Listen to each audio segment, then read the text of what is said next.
Okay, o ito yung iba pa. Puro tatlo. Isa, dalawa, tatlo. Bakit namin ginawan tatlo? Ito sagot. Ang trabaho kasi ng tatlo, sa isa, parehas lang lahat ng pagod. Pero, iba ang kita ng tatlo kaysa sa isa. Pag tatlo, 900,000 sa loob ng isang buwan. Pag isa, 300 lang, nasa yun na kung ano pipiliin mo. Kung ako tatanungin mo, itatlo mo na. Bakit? Parehas lang lahat ng pagod niyan. Pero, mas malaki yung kita ng tatlo. Sabi nila, paano ko daw napatunayan na parehas lang? Ito, sagot, sumali ka.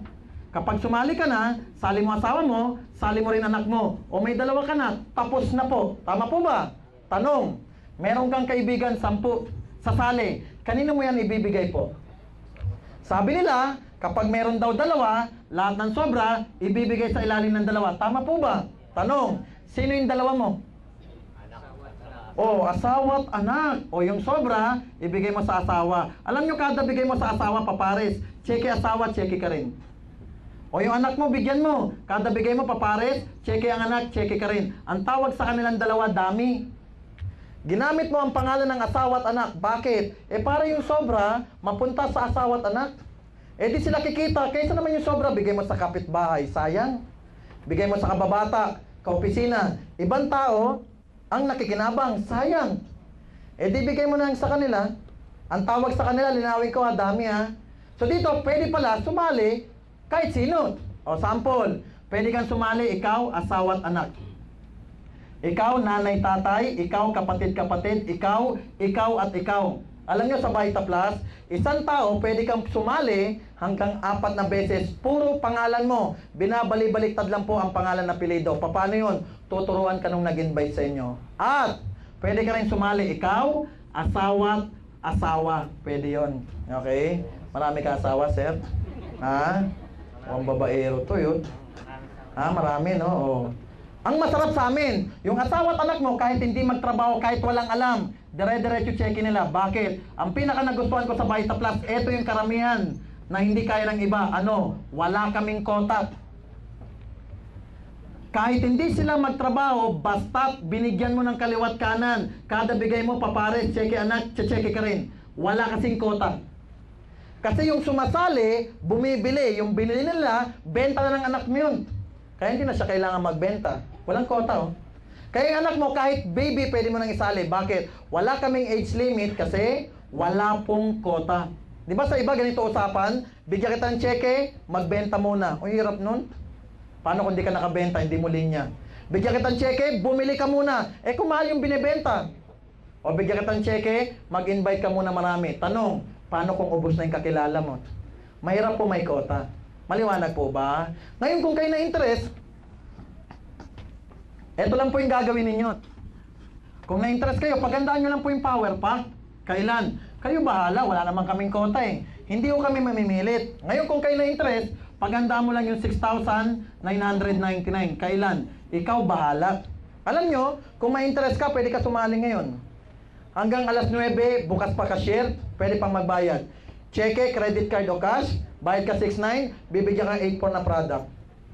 O kaya, sumali ka bukas, pwede rin. O kaya, makalipas 1 buwan, pwede rin. O kaya, makalipas 1 taon para magaan sa'yo. Okay? O kaya, 5 taon palipasin mo para safe na safe ka na.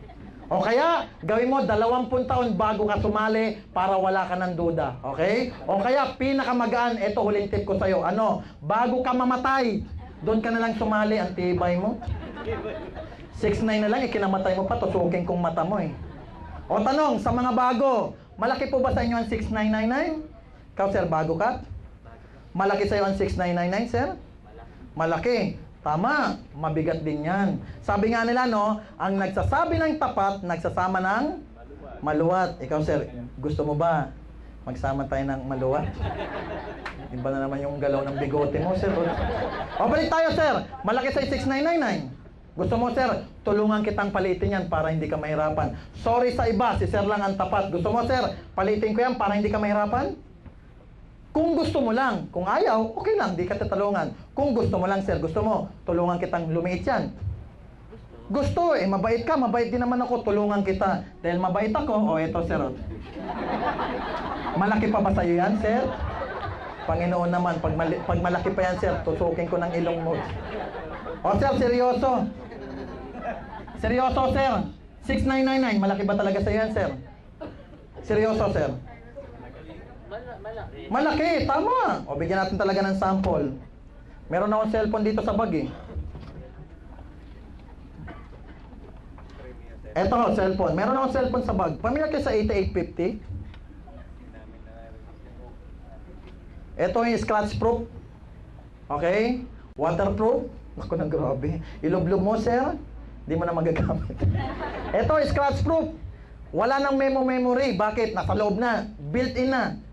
Nabili ko ito, 55 tao. Ito yung hindi nagagasgas.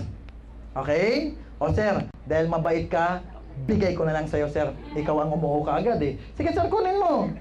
Ikaw lang ang binibigyan, sir, na tumatanggi. Yung iba nangi-snatch pa. Bigay ko na lang sa'yo, sir. Kunin mo, sir! Ikaw naman, oh. Ang daming tao, mapapaya ko, naka-video pa. Kala nila, ang yaman-yaman namin, tapos di kayang ibigay. Sir, sige, sir, hawakan mo. Huwag kang mahiya. Sige, sir, naku, maiinggit lang yung iba dyan. Ikaw, hawakan mo, sir, bigay ko yan sa'yo. Iyon na yan, iyon na lang yan, sir. Nabili ko yan, kasi bago, mahal po yan. Yan po yung model na Sirocco. Okay, scratch proof. Meron pang mas latest dyan. Okay, tela na yung, leather na yung konting parte niya. Ibang klase po kasi yan, okay? Sir, nabili ko yan, ano lumabas? 55,000. Ibibigay ko yan sa'yo, sir. Kaya lang, syempre may kaya lang.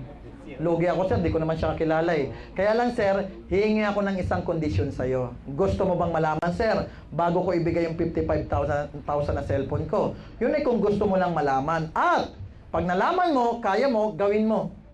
Nalaman mo, hindi mo kaya, wag na wag mong gagawin. At least, sir, may kondisyon. Gusto mo malaman, sir? Kaya mo, sir, sigurado. Kaya nyo nga lahat eh. Gusto mo malaman, sir? Yung kondisyon ko, bago ko yan ibigay, sir. Ibibigay ko yan sa'yo, hihingi ako ng isang kondisyon, sir. Gusto mong malaman kondisyon ko, sir? Pag kaya mo, edi gawin mo. Pag hindi, huwag mong gawin. Ibalik mo lang cellphone. Hindi ko kaya, o ito cellphone. Sir, gusto mo malaman? At least may kondisyon muna. Sir, gusto mo malaman? Oh, yung kondisyon. Gusto mo nga malaman, sir? Yun ang tanong ko. Oo lang naman o hindi, sir eh. O sige, madali lang, kaya nyo nga lahat. Ito kondisyon ko, sir. Simula ngayong oras, sir, hanggang bukas ng alas 12 ng tanghali, sir. Sir, alas 12 lang ha, hindi alauna, hindi alas 2, hindi alas 3. Alas 12 lang, sir. Ibibigay ko yung cellphone ko sa'yo. Ito kondisyon ko, sir. Ano, bigyan mo lang ako ng 6,999 hanggang bukas pa naman ang palugit. Iyon na yung cellphone ko, sir. 55,000 yan. Benta mo ng 30, 20, 10, mabili yan, sir. Bawi ka na, kumita ka pa. At ang kondisyon ko, hindi ngayong oras, hanggang bukas pa. Alas 12 ng tanghali, bahala kang gumawa ng paraan. Bigay mo 6,900, iyon na yung 55,000 na cellphone ko. Walang sasagot. Ikaw lang, sir, ha? Sir, eto tanong ko. Kaya mong gawa ng paraan yung 6,999 kapalit ng 55,000 na cellphone ko? Kaya, sir, o hindi? Huwag niyo tulungan si sir. Sir, kaya o hindi? Kaya. Sir, tanong ulit. Kaya o hindi? Kaya. Last na, sir. Kaya o hindi? Kaya. Kaya mo pala, sir eh. Bakit kanina, sir? Laking-laki ka. Tusuking kong mata mo eh. Kaya mo pala, sir. Ba't sabi mo kanina hindi mo kaya? 3 beses pa sinabi ni sir, parang si Judas eh. 3 beses pinagkanulo si Kristo. Kaya mo pala, sir eh. O, tanong, analyzation. Bakit kinaya ni sir? Yan ang Pilipino. Yan ang Pinoy. Kapalit muna bago sakripisyo. Tibay mo. Samantalang nung wala to, laki. Tutukin kong mata nyo eh. Nung lumabas cellphone, kaya. 3 beses pa, parang Judas pa. Di ba?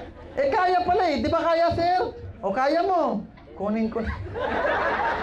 Mahirap, sir. Kaya, mapasubo tayo. Mahal eh. Di ba? O kinuha ko kay sir. May hawak pa siya, wala na. O wala na. Tanungin kita, sir. Wala kang hawak. Eto tanong ko, sir. Kaya mong gawa ng paraan o hindi? Sir? Kaya o hindi, sir?